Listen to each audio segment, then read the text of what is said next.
안녕하십니까. 앞에 순집기 편에서 예고드린 대로 지금 이 영상은 이제 단접을 실시한 후에 대여섯 개가 이제 선단에 이렇게 쭉 장가지로 이렇게 이루어져 가지고 빽빽한 상태로 있는 이런 부분을 어떻게 정리를 할까에 대해서 같이 한번 생각해 보도록 그렇게 하겠습니다.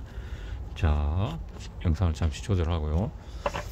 잘 보이실지 모르겠습니다. 일단 제가 영상을 고정해 놓고 쭉 설명을 드리겠습니다. 자, 다시 손을 제가 냅니다. 자, 이렇게 단접법에 대해서 지금 또 소개 드리려면 또 단접법도 또 할 말이 많습니다.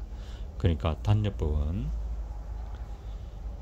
6, 7월에 단접할 시기가 되면 구체적으로 말씀을 드리고, 앞편에서 소나무의 연중 관리 스케줄에 대해서 말씀을 드린다고 하고, 말씀만 하겠다고 하고 내용은 말 안 하고 마무리 지었죠. 드라마 다음 편을 보라고 유도한 것은 결코 아닌데 제가 이야기를 하다 보니까 그렇게 돼버렸네요.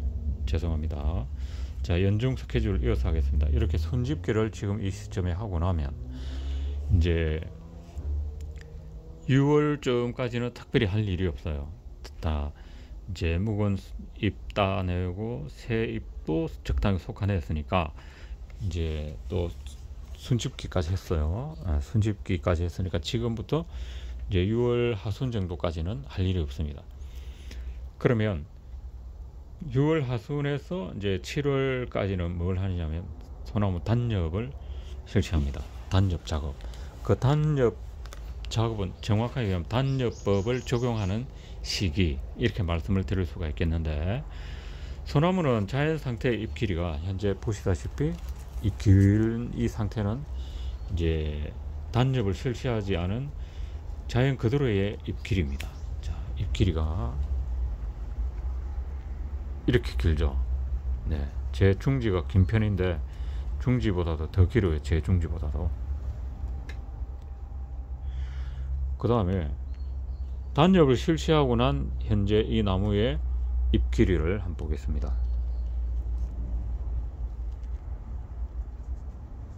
거의 3배 길이가 차이 나네요. 3배의 차이가. 자, 이 단접은 왜 하는가? 자연 상태 그대로 하면은 잎 길이가 이렇게 길어요. 그러면 나무의 크기에 따라서는 굉장히 산발한 느낌 나죠. 머리 길다랗게. 근데 이것을 이렇게 줄여서 단정하게 보이게 하는 방법이다, 이렇게 이해를 하시면 되겠어요. 그래서 이 작업을 하는 것이 이제 6월 달에 하게 됩니다. 그럼 구체적인 방법은 역시나 그 시기에 대해서 제가 구체적인 설명을 드리기로 하고, 자, 순집기 다음에 6월부터 7월 사이에 단접을 실시한다.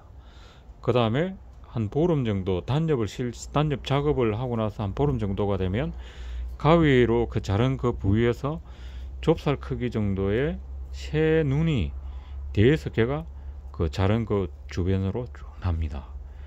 그러면 다시 한 보름 정도 있으면 좁쌀보다 조금 더 크겠죠. 조금 더 큰 한 요 정도 크기의 눈이 이제 형성이 되겠습니다. 그러면 여유가 있으시면 그때 가위 끝이나 핀셋을 가지고 이렇게 생겨 있는 이 눈 중에 필요한 좌우로 배치할 것 같으면 좌우로 남기고, 또는 상하 또는 선단부 같으면 때로는 5개 그대로 남길 수도 있어요. 수간부로.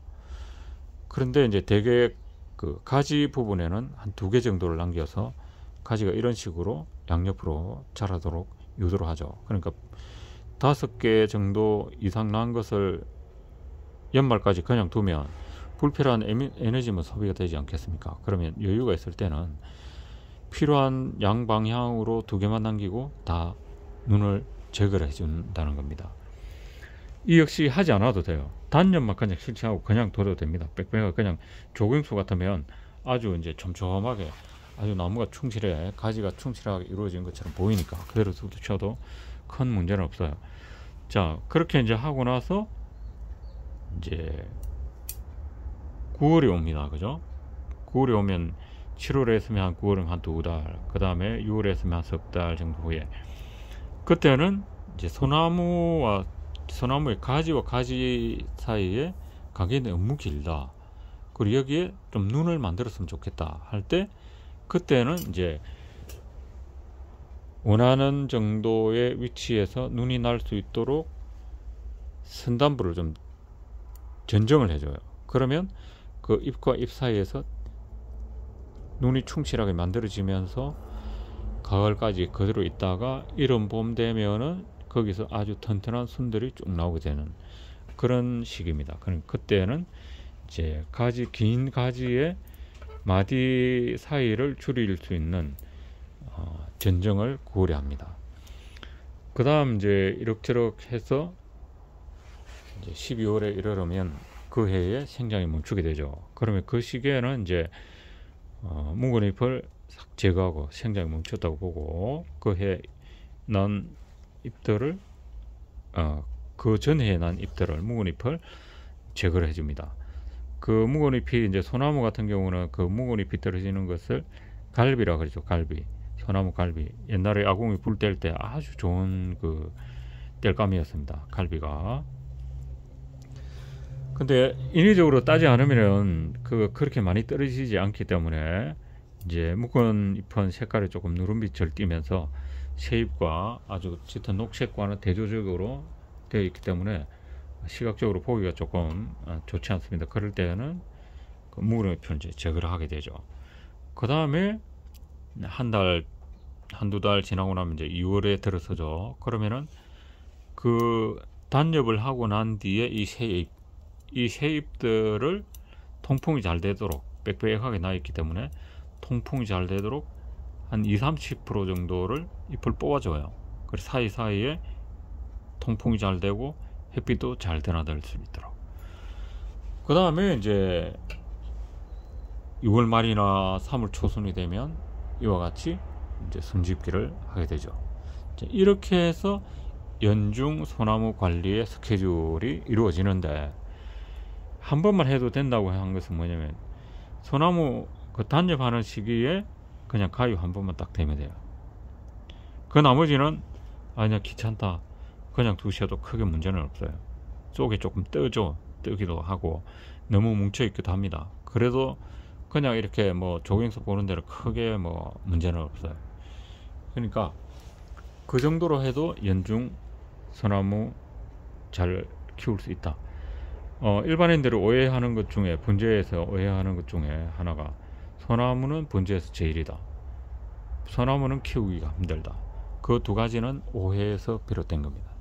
방금 말씀드린 것처럼 1년에 한 번만 해도 잘 버틸 수 있는 것이 소나무이고, 그 다음에 분재에서 제일 가치 있는 게 소나무가 아닙니다. 잘 키운 나무가 가치가 있는 것이고, 같이 잘 키웠다면 더 가치가 있는 것은 소나무보다는 잡목입니다.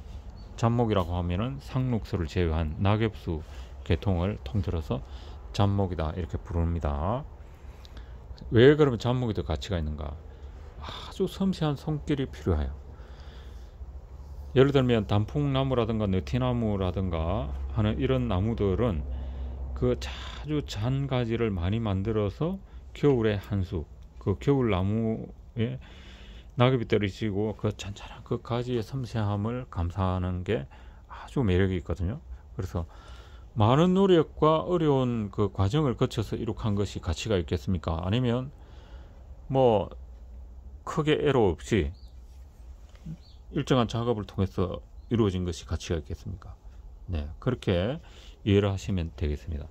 자, 오늘은 이 영상에서 이제 소나무 연중 관리 스케줄에 대해서 소개를 드렸습니다. 네. 정리되지 않은 두서없이 말씀드린 내용 들어주셔서 감사합니다. 네. 시청하신 분의 5 내지 10% 정도의 분들만 좋아요 누르시는 걸 보고 제가 많이 반성하고 있습니다. 보시는 분마다 좋아요 누른다면 정말 제가 잘하는 것인데, 네, 그런 날이 오도록 제가 열심히 하겠습니다. 감사합니다.